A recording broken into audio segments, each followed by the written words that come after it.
प्रयागराज स्थित श्रृंगवेरपुर की पावन भूमि, जो पौराणिक काल से ही अपनी आध्यात्मिक और राष्ट्रीय महत्व के लिए जानी जाती है, आज एक असाधारण संकल्प की साक्षी बन रही है। जहां एक ओर यह भूमि महर्षि ऋष्यशृंग द्वारा प्रभु श्री राम के जन्म के लिए किए गए पुत्रेष्टि यज्ञ से जुड़ी है, वहीं वर्तमान संदर्भ में यह धर्म और राष्ट्र की रक्षा के लिए संत समाज की दृढ़ इच्छा शक्ति का केंद्र बनी है। हाल ही में जम्मू कश्मीर के पहलगाम में हुए कायराना आतंकी हमले ने पूरे देश के साथ साथ संत समाज के हृदय को भी झकझोर दिया है। इस हमले का बदला लेने और आतंकवाद की जड़ों को समाप्त करने की भावना अब हर भारतीय के मन में प्रबल हो चुकी है। आतंकवाद की नर्सरी कहे जाने वाले पाकिस्तान के प्रति देशवासियों का आक्रोश चरम पर है और इस आक्रोश में संत महात्मा भी पीछे नहीं है। संत महात्माओं का स्पष्ट मानना है कि किसी भी बुराई, खासकर आतंकवाद जैसी बीमारी का इलाज जड़ से किया जाना चाहिए ताकि वह दोबारा सिर न उठा सके।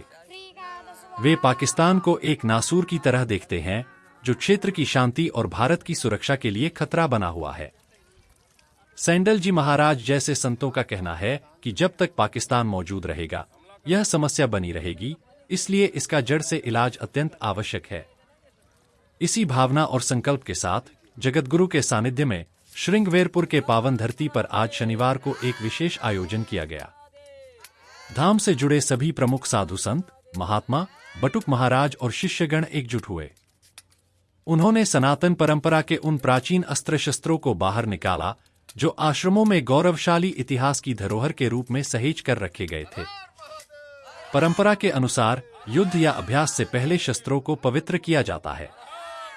अतः इन प्राचीन शस्त्रों, जिनमें तलवार, गदा, भाला, फरसा इत्यादि शामिल हैं, को गंगा नदी के पवित्र जल से स्नान कराया गया। यह मात्र एक रस्म नहीं थी, बल्कि इन पवित्र शस्त्रों को पुनः सक्रिय करने और उनमें दैवीय ऊर्जा का आह्वान करने का एक विधान था। गंगा स्नान के उपरांत पूर्ण विधि विधान के साथ इन शस्त्रों की पूजा अर्चना की गई, मानो वे स्वयं शक्ति और न्याय के प्रतीक हों। पूजन संपन्न होने के बाद संत समाज ने इन शस्त्रों के साथ अभ्यास करना प्रारंभ किया। यह अभ्यास केवल शारीरिक कौशल दिखाने के लिए नहीं, बल्कि यह एक स्पष्ट संदेश और दृढ़ संकल्प का प्रतीक है। यह दर्शाता है कि जरूरत पड़ने पर जब भी राष्ट्र को उनकी आवश्यकता होगी, ये संत धर्म और देश की रक्षा के लिए हथियार उठाने से पीछे नहीं हटेंगे। पूरे देश में सनातन धर्म को जागृत करने का एक व्यापक अभियान चल रहा है और श्रृंगवेरपुर का यह शस्त्र अभ्यास उसी जागृति का एक प्रत्यक्ष प्रमाण है।